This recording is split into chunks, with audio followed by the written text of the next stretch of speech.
शिव महापुराण का दूसरा अध्याय। शिव महापुराण के श्रवण से विप्र देवराज को शिवलोक की प्राप्ति हुई। शौनक जी बोले, हे सूत जी, आप धन्य हैं। आपने हमें अद्भुत कथा सुनाई है जो पापों का नाश करने वाली है, मन को पवित्र करने वाली और भगवान शिव को प्रसन्न करने वाली है। अब आप कृपा करके यह बताइए कि इस कथा को सुनने से कलयुग में कौन कौन से पापी पवित्र हो जाते हैं।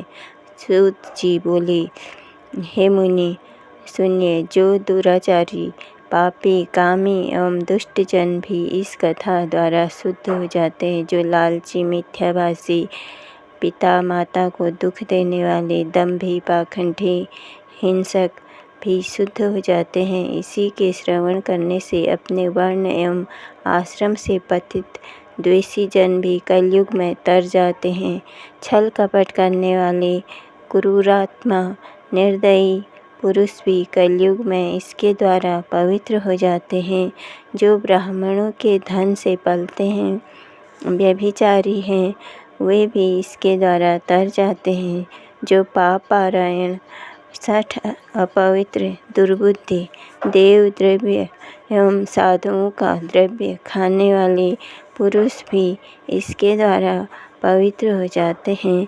अब एक प्राचीन इतिहास सुनिए, जिसके सुनने से बड़े पापों का नाश हो जाता है। किरात नगर में एक दुर्बल और दुराचारी महादरिद्री ब्राह्मण रहता था। वह देव आराधना एवं धर्म से विमुख था। वह संध्या तो क्या, स्नान भी नहीं करता था। उसका नाम देवराज था।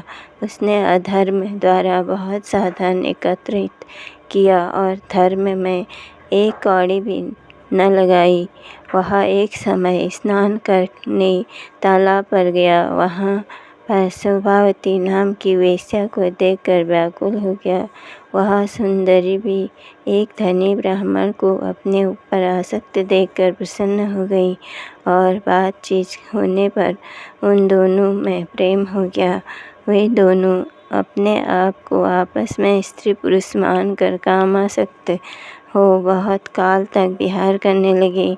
ब्राह्मण उस वेश्या के साथ ही बैठना, खाना पीना और शयन क्रीड़ा आदि करने लगा। उस ब्राह्मण को माता पिता एवं पत्नी ने बार बार रोका, परंतु उसने एक भी न मानी। उस नीच ने ईर्ष्यावश एक रात्रि को सोए हुए माता पिता एवं पत्नी को मार डाला और उनका धन हर लिया और उस कामासक्त वेश्या को दे दिया।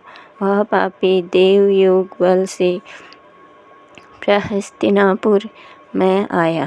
वहाँ उसने शिवालय देखा जिसमें बहुत से साधुजन एकत्रित थे। वहाँ वह बीमार पड़ गया। इस अवस्था में उसने ब्राह्मण के मुख द्वारा शिव संबंधी कथा श्रवण की। 1 मास के अनंतर देवराज मर गया।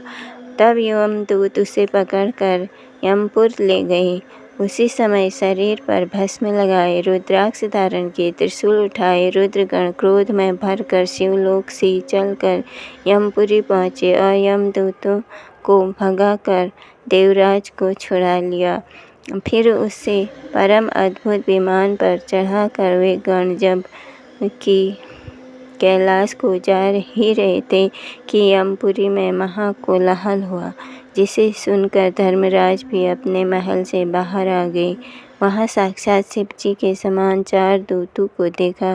तब धर्मराज ने उनकी विधिपूर्वक पूजा की। ज्ञान चक्षुओं के द्वारा धर्मराज सब कुछ जान गए। इस प्रकार पूजा एवं स्तुति कराकर शिवगण कैलाश पर जा पहुँचे। वहाँ पार्वती जी के सहित दयासागर शिव जी को उसे आकर अर्पित किया।